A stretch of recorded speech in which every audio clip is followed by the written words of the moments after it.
Hi, and welcome to the Pink Movement podcast with your host, Christy Collier. Each episode, you'll hear from some awesome people in and around the breast cancer world, sharing their wisdom on all things health and well-being.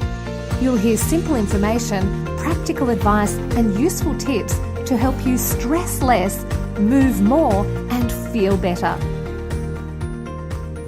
Please note that this podcast contains general information only and should not be treated as medical advice. Hi everyone, I'm Christy Collier and thanks for joining me for episode 20 of the Pink Movement podcast. If you haven't already, I'd love for you to join the Pink Movement Facebook group. This group is all about sharing information to improve our health and well-being following a breast cancer diagnosis. It's a place where you can ask questions, share stories, or just connect with others. So head on over to Facebook, search for the Pink Movement and join.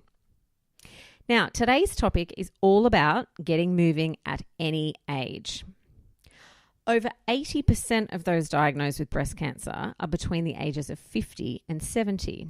And of those, some may have been active prior to diagnosis, but many will have not. Now, there's two really important elements to consider here.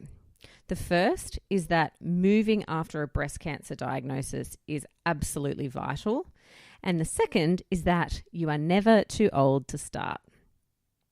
In this podcast episode, 63-year-old breast cancer survivor Chris Mitchell tells us how she keeps active and also shares her many recommendations and pieces of advice on how you can get moving too. In fact, I think I counted over a dozen tips in our chat. So I'd suggest for this one, making sure you head on over to the pinkmovement.com.au website after you've had a listen to the podcast and getting a copy of the show notes where I list all these pieces of advice. We just don't want you to miss any of these little gems.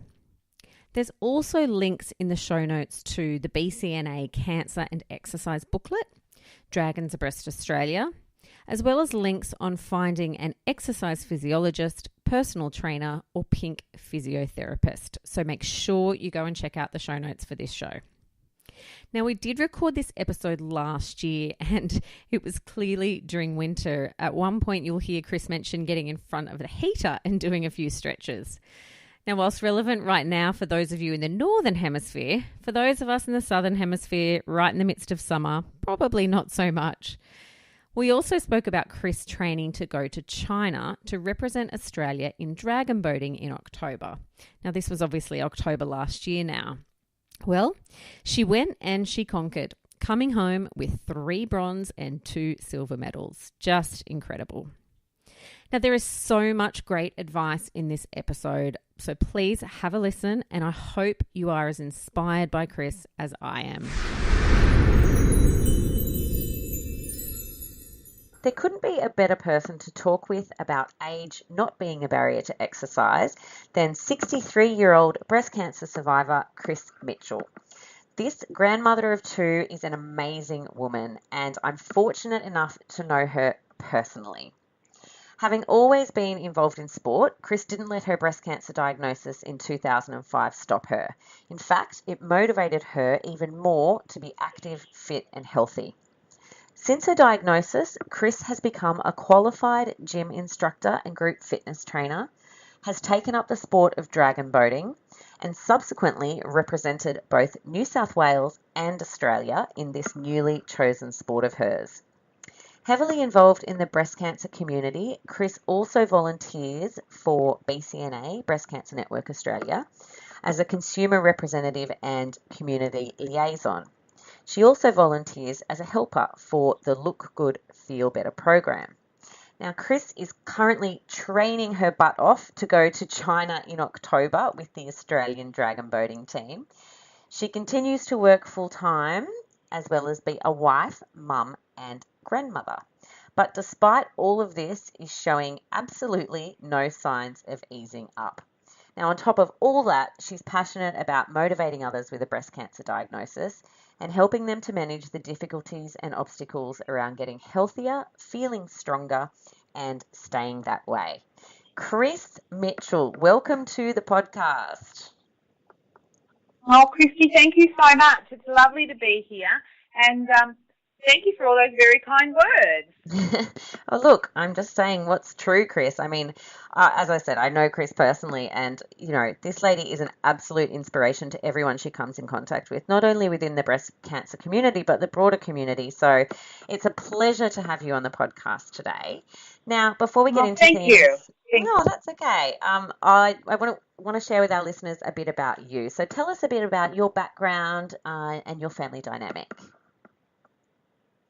Okay, so I've been married to the same man for 38 years. I've got 2 daughters, and who continue to be my constant inspiration and reason to keep moving forward. A very supportive husband, obviously. My situation was that I always enjoyed my sport. My girls have done well through sport, and I've always found sport a great outlet. As my husband and I have moved quite a bit during our years of marriage, and you move into a new town or something, and if you can go and join the squash club or the netball club, it's always been a great way to meet people and move forward. My husband sadly developed quite ill health about 17 or 18 years ago, which then meant that I had to step up and become the major breadwinner of the family as well. So I look back now and look at that as a very fortunate thing, because it certainly has helped keep me in touch with a lot of new things that are happening in the world, and I feel like I'm reasonably up to date for an old grandma. Well, you are a grandma and you are 63, but I wouldn't say that you're old, Chris. You're the youngest 63-year-old I know.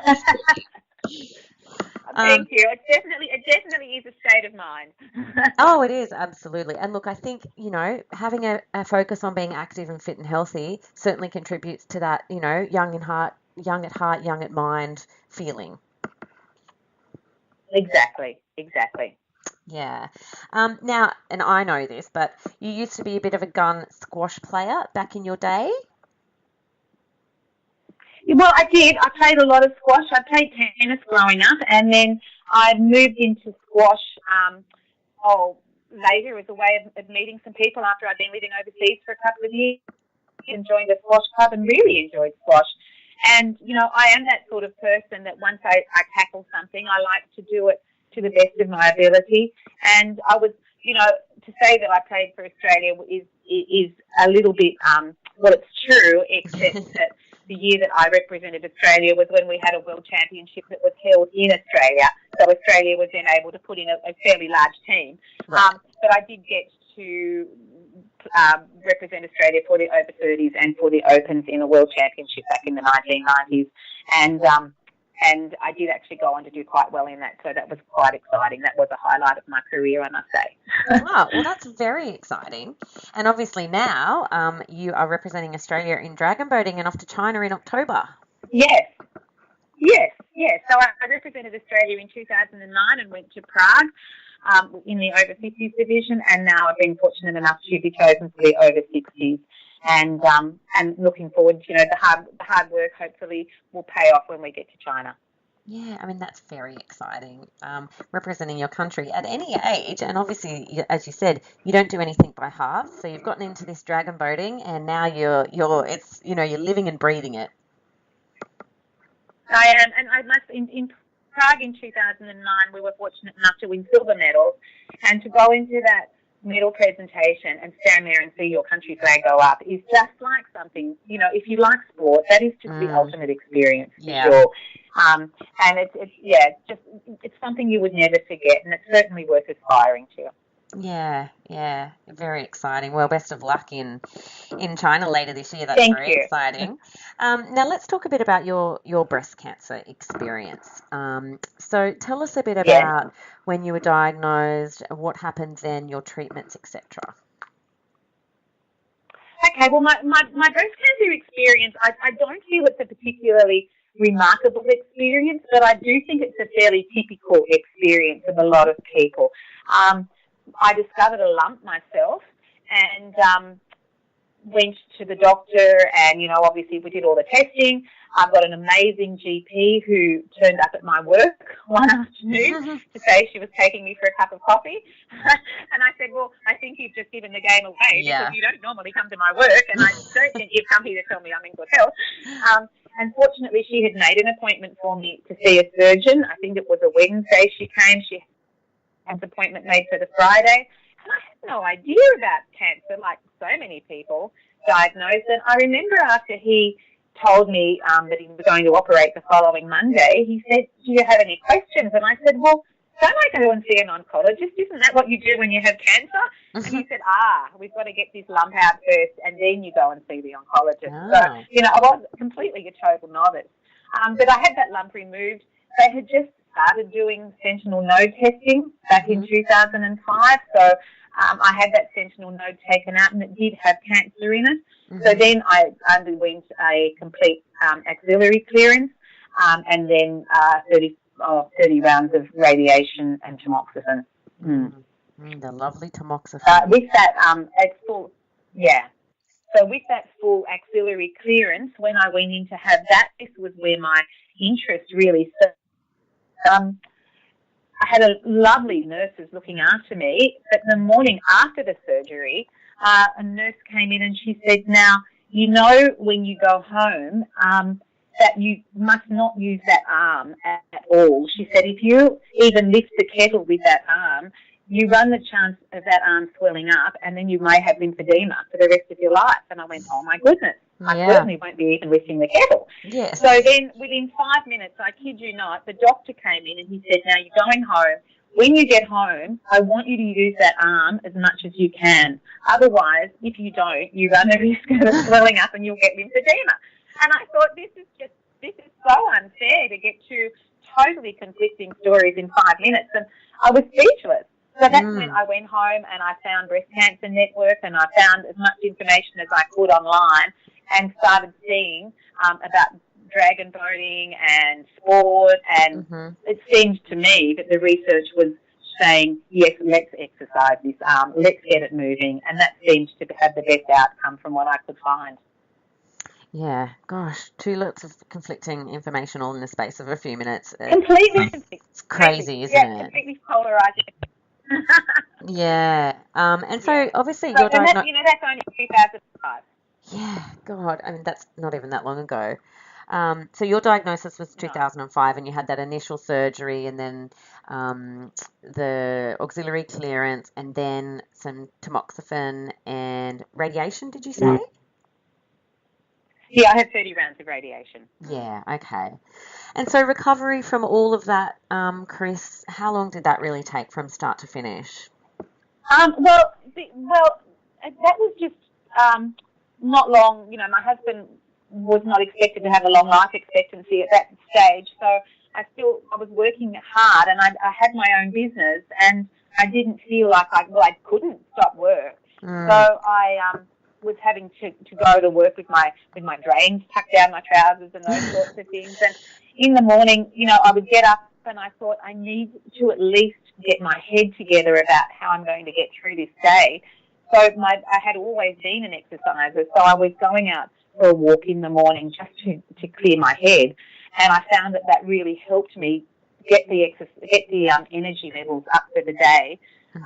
Mind you, by the time I'd get home from work at night time, I would crash straight into bed, have dinner and crash into bed early. But I found that exercise really helped me so much. Yeah. So regardless, you're still doing something of a morning, even going to work after that, which is amazing. Yeah. And then the doctor had organised for my radiation to be the last appointment in the day because I would go up there at 4 o'clock and have my radiation session and then get back to work and then I could just finish off my clients for a couple of hours before I'd go home. And, you know, neighbours and friends were very supportive and you'd get home and there would be a meal on your front steps, which was just absolutely the best thing I think you can do for somebody. Yes. And so then I'd eat my meal and my husband was amazing. He would cook and they did say not so much alcohol, but I think those first few weeks, my goodness, that wine was going down every night. I treated it totally internally there for a little while. Oh, a good glass of red wine fixes most things, I find. I think so. I felt like I deserved it. Yeah. Well, Chris, then tell me about your involvement getting into dragon boating. Well, in 2006, I saw a show on the ABC, which was Australian Story, and it was about a lady who had breast cancer, who was a dragon boater, and it talked about the Dragons of Breast organisation. And one of my friends actually rang me up and he said, you know, you're the only one of our friends that we know that's going to be able to join that club. And I thought, yeah, I think I am. And I thought, I'll just go and try it on a Saturday. I don't think I could find time to go every Saturday, but maybe I could just go occasionally and learn a new sport. So I did start going on a Saturday, and then, you know, within 12 months I'd worked out how to fit it in on a Tuesday night and a Thursday night and anything else that came along. And just loved it, loved being out on the water. I found that it cleared your head so much, you know, the hour or so that you spend out there, you don't think about anything else. And that's how I really got to really enjoy it. And the people were so accepting and came from so many different walks of life. I found it refreshing to meet so many people that weren't judgmental in any shape or form, and I just loved it. Yeah, and obviously you're still doing it now. I'm still doing it now, that's right. Yeah. And look, obviously dragon boating is an amazing way to keep fit and healthy, but what else do you do to keep yourself fit and healthy these days, Chris? Well, I've always been a bit of a runner. Back in the day, my girls were involved in Little Athletics, and I was quite inspired by that organisation and thought it was great. And then when my eldest daughter went to high school, she and a friend started doing fun runs on a Sunday. And the other friend's mum and I used to take them on a Sunday. And one Sunday we were there, and the friend's mum said, well, why aren't we out there doing that? Like, there's people out there that I reckon would be slower than us. And I said, okay, well, like, let's put our name down for the next one. And then we started, and then years later, our girls got married and had children, and Jenny and I are still out doing these jolly fun runs, which is pretty funny. But then I thought, you know, I never was much good at distance or anything. And then I thought, I think I could have a go at doing a half marathon if someone would just show me how on earth you get from running from 5 kilometres to 21 kilometres. Mm-hmm. And then I met a few people that sort of helped me, and yes, so I've done 3 half marathons now, which I really, really have felt a lot, you know. And I did one last year, but then of course I am a little bit competitive, so then I still want to do it in like under 2 hours, and so I do a fair bit of running. And I find running fits into my lifestyle because I work on the road as a rep quite a bit. So when I'm in the country, I can still go out for my morning run. I've got a routine where I feel I can be totally accountable and there's no excuses. You know, it's not, well, I'm a member of a gym and they don't have a gym in Bourke. I can do whatever I do everywhere. I've got a kettlebell I carry around in the car to do some weights, and I can do my sit-ups and push-ups at night time. And it's just general things that I can fit into my day. Yeah, it's an interesting word you use there, which is being accountable, and you're only being accountable to yourself in order to keep yourself fit and healthy, which is really interesting. I think your level of activity is probably much higher than a lot of other people's, but just that word of accountability. They don't need to. Nobody. You know, unless you are that competitive person, you don't need to have that level of fitness to be happy and healthy. That's for sure. But that is something that drives me. But I would just be really happy for people to just do exactly what you're advocating, which is just move more and be healthier. And it's not just about cancer. I mean, the Heart Foundation have got a great model for getting people out and about, and it's just having a healthier life and a longer life. Yeah, exactly. I mean, you and I both know the many, many benefits of moving and being active. And as you say, your daily routine is extraordinary. I mean, you do more than I do. It's pretty awesome. But, you know, it doesn't have to be that. It's just about getting moving. That's right. And so that's my passion. And, you know, the old expression, live it or lose it, is very real, because I see women who are only in their mid-60s who, you know, are already feeling that their hips are locking up and they're starting to have falls and things. Now, if you can just keep yourself a little bit flexible, you can stop that from happening, and then you're going to have a much more productive lifestyle. Yeah, absolutely. And I think weight as you get older is huge. And I see so many of my friends now that can't wear nice clothes because they are just carrying too much weight. They've got, and it's very sad because that will affect their health in another way. Yeah, well, that's it. I mean, weight from a health perspective is when you're carrying too much, it's obviously a health risk. So definitely that's something to keep into consideration. And obviously that becomes an issue for a lot of women with breast cancer too. I mean, I know you know as well, when we're taking these medications, the tamoxifens and the other bits and pieces, they tend to have a side effect of weight gain, weight loss for some people, but predominantly weight gain. So exercise is a way to not necessarily lose weight, but manage your weight when you're taking these medications and doing these types of things. That's right, and I think that's right. You need to manage it, but you need to manage it in a way that's sustainable. It's like a diet and then going on this very great crash diet, and you lose 6 or 7 kilos, but then as soon as you stop that crash diet, it goes back on. Yeah. And of course, exercise is the same. It's got to be something you can fit into your lifestyle that you may not like it to start, but something that you will come to enjoy, and it comes to be part of your life, and that you can manage it. Yeah. And that you can manage it even if perhaps you're having a good day or a bad day. That's really important. Yeah. Yeah, and you know as well as I do, you always feel good after you do it. You may not want to do it at the time, but the feeling after far surpasses the feeling of, I don't really feel like doing this today. Oh, absolutely. Yeah. I never wake up in the morning and think, I can't wait to get out onto that pavement. I never feel like that. But when I come back, I always am very righteous and think, I am so pleased I did that. I'm right for the day now. Absolutely. And even if it is only because I can have a bigger breakfast. Yeah. You've earned your brekkie then. Yeah, that exactly. leads us nicely into talking about the topic today, which is that age is no barrier for exercise and for movement. And obviously we're talking to women with a breast cancer diagnosis. So, Chris, I wanted to ask you your suggestions for our listeners, women of all age brackets, what they can do. Well, the first thing you've got to do is get started and be realistic about what you want to achieve. So, it may be that you are not interested in losing weight, but perhaps you don't want to gain weight through your treatment and you just want to maintain what you've got. It may well be that you've never exercised, you've never gone to a gym, and I don't think you do have to go to a gym. If you're the person who's got a reasonable amount of self-discipline, you can do it yourself. If you need someone to guide you through it, well then by all means go to a gym. But just getting started is the hardest part, and setting out a program where you don't have to do something every day. So if you set a program that say, I'm going to attempt to achieve this 3 to 4 times a week, then you're giving yourself an out for the days that you're not feeling good. But my goodness, if it gets to Wednesday and you haven't even got started, well, it's going to be full on to get it done till the end of the week, so that you don't have those excuses.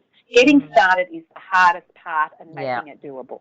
Yeah, you're right. It is. And once, I call it being in the zone. Once you're there and you're doing it and you've got a routine, it's so much easier. But the getting started is definitely so much easier. Yeah. And bizarrely enough, it does become addictive. Like if you get used to getting up, and whether it just be stretching, walking, going for a gentle swim, something like that, when you get into the habit of doing it, the days that you don't do it, you don't feel right. It does become an addictive part of your life. But, when you're going through, when you've had a breast cancer diagnosis, and a lot of people are not coming off a base where they've been used to exercise. So exercise is really, they feel like if they go to the gym, they feel quite intimidated. You might come across a personal trainer who, no matter how lovely they are, they might be 20 or 24, they don't understand what you're going through. They don't understand that perhaps if you're going on to a drug like a Rimadex or Femara or something, that one of the side effects is that you get joint aches and pains. And you say to them, oh, look, it really hurts. They don't really understand how much it hurts. So you've got to find somebody that can help you, that is going to be able to have realistic goals and make it manageable for you. And it might just start with stretching in front of a heater in the morning when you get up. That might be, and it's okay. It's jolly cold to go out there and exercise. But if you can get some good stretches to do and just have the heater on in the morning and do it through that, well, you're off and going. That's it. You're moving. Yeah, so we've obviously getting started is that first step. Finding a program, whether you look for it yourself or you get help from a professional or you go to a gym to get some sort of program and get that support. That's obviously the best thing to do to get started. To get started, and not to wait, not to wait until you think, well, I'll wait till I've had my surgery, I'll wait till I've had my chemo because I probably might not feel well, I'll wait till I have my radiation. No, start straight away. And it might be just stretches after surgery. It might not be a lot, but start getting your mindset around it. Because there's research coming out of university, I think it's Edith Cowan University in Western Australia, where they're currently doing that research about exercise during your chemo. So, like the morning that you go in to have the chemo, you either do your exercise before or straight after, which is quite phenomenal. But they're finding that it's metabolizing a lot better. People aren't suffering the same side effects, and they're seeing results with it. Yeah, interesting you say that. I've interviewed, I've done a podcast earlier today actually on that topic, on the research coming out of Edith Cowan University, and it is quite amazing. It's the exercising immediately before or immediately after your chemo treatment and the impact that has on affecting the drug that you're absorbing and how much better your body will absorb that and therefore impact your cancer tumor by doing this exercise. It's amazing. It is amazing research, and it's, exercise seems to be the thing that is coming out in every single amount of research that they do. Exercise is coming out as a catalyst for an improved result from every area. Yeah, absolutely. And I suppose, for women with a breast cancer diagnosis, unfortunately it reaches women of all ages, as I know, but the main age bracket is really, 50 to 70. That's where sort of 80% of women 50 to 70. Yeah. So that is an age bracket that, the women in that age bracket may not have done exercise before. And I think the important thing for them to think about is that it doesn't matter if you haven't done it before. You can start at any time. That's right. And you can start anything. You might say, well, look, I've got bad knees, so I can't walk. Or, bad knees account for a lot. But you can get down to the pool. You can go, my local pool where I swim, is open all year round, and it's an outdoor pool, but it's heated to 28 degrees. It's delightful. And, I must say, I don't wake up and think I can't wait to get down there and get in that pool. But it is so good for your body when you get in there that maybe that's something that you can start. Maybe it's, getting something at home like just a stepper or something that, is cushioned for those knees. Or maybe you go to an exercise bike because cycling is very soft on the knees.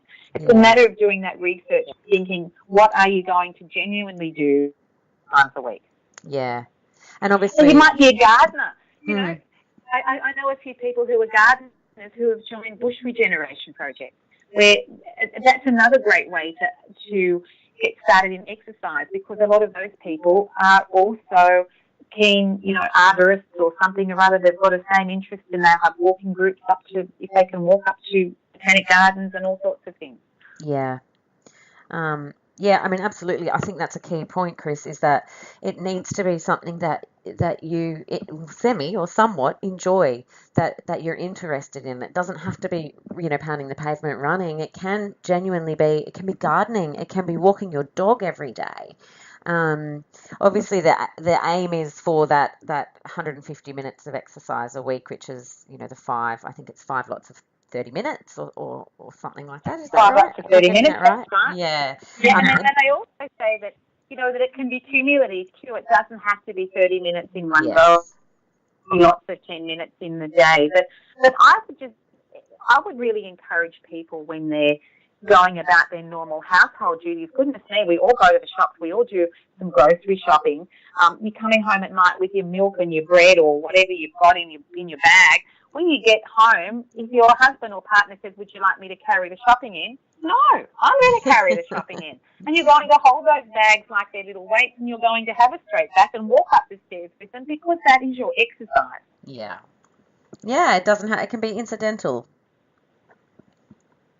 Incidental exercise accounts for a lot if you get your head around incidental exercise. And if you think, oh, I've got to vacuum the house, and you just really sloppily push that vacuum cleaner around, well, you'll still get your house vacuumed. But if you say, right, I've got to do it, I'm going to give myself 10 minutes and really get stuck into it, that is exercise. Yeah, I mean, anything that gets you above sort of that normal breathing rate is exercise. And, it's interesting that you say that. I definitely use my housework as exercise. I'm like a mad woman. I'm like, right, if I've got to do this, I'm going to get something out of it at the same time. Exactly. And interesting that you say about getting your breathing rate up. A couple of years ago, I was involved in putting together a booklet for the Breast Cancer Network of Australia about exercising and how to get women coming off perhaps a lower base to exercise. And somebody pointed out that a lot of people don't know what exercise really is. And they said, well, let's think of some analogies. And someone came up with the fact that when you go for a walk, you should still be able to walk at a rate where you can talk, but you probably shouldn't be able to sing. Yes. And I thought, yeah, that's a good analogy. Yes. Yeah. So your breathing is working that little bit harder, but you can still chat a bit, but you're not able to sit there and sing a song. That's going to take too much breath. Yeah, I mean, I think that is a pretty good way to describe it, isn't it? It doesn't, I know when some people think of exercise, they find it quite daunting where they think, oh, God, I do have to go out and run, or I've got to, swim, or I've got to go to a gym class. And, all of those things are, don't appeal to a lot of people, but it just isn't that. And I think perhaps reframing in your mind what you think of as exercise can certainly help you find ways to get it into your daily life. That's right. And if you're a grandmother and you've got grandchildren that don't like to eat their vegetables, you say to them, you don't have to like them, just eat them. Just, come on, one more mouthful. Just eat it because it's good for you. And that's exactly the same with your exercise. You don't have to like it. Just do it. Knock over those 30 minutes a day, and then it's done. Yeah, exactly. Yeah, and I think, one of the other keys is, trying to keep some sort of regularity in what you do. So, that's right. It has to be a regular thing that, you might, and be kind. If you say, okay, if I go out and do it Monday and Tuesday, I'm having Wednesday off, and then I'll do Thursday, Friday, and then have Saturday off, and then I might do a little bit of something on a Sunday. But start small. We're aiming to get to 150 minutes a week, but you don't have to start doing that. You can start, as I say, just doing those stretches in front of the heater. Get yourself a little bit more flexible. Yeah. Get your body, everybody has a different metabolism. Just get that metabolism moving. Absolutely. And there is actually, Breast Cancer Network Australia does have that fantastic booklet on exercise after a breast cancer diagnosis. So I will actually pop a link to that in the show notes for this podcast. I'd highly recommend our listeners, if they haven't read that, to go on and have a look at that, because that is quite an in-depth booklet with lots of information out there on this. Yes. Yeah. And if you're like me and you like to eat, well, you know what goes in, unfortunately, you've got to work it off, or else those pounds are going on. Yeah.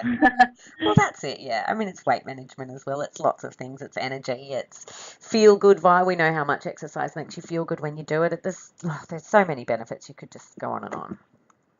Right. And the mental impact of having a breast cancer diagnosis. And it's the first time probably for a lot of people that they've been really faced with that mortality.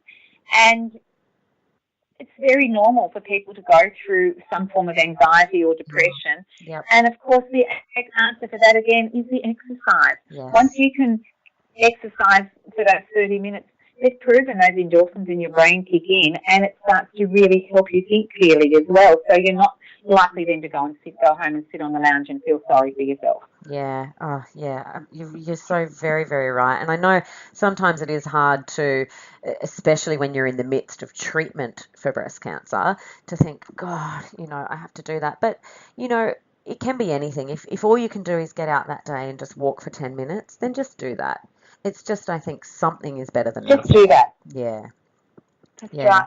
But while you're out there, breathe in, take a few deep breaths. Try and listen to the sound of the birds around you and the nature, and use it like a form of meditation. It can also be a little bit of a meditative thing as well. But another problem with breast cancer and the tamoxifen and the drugs and things that you take, often it really affects your sleeping as well.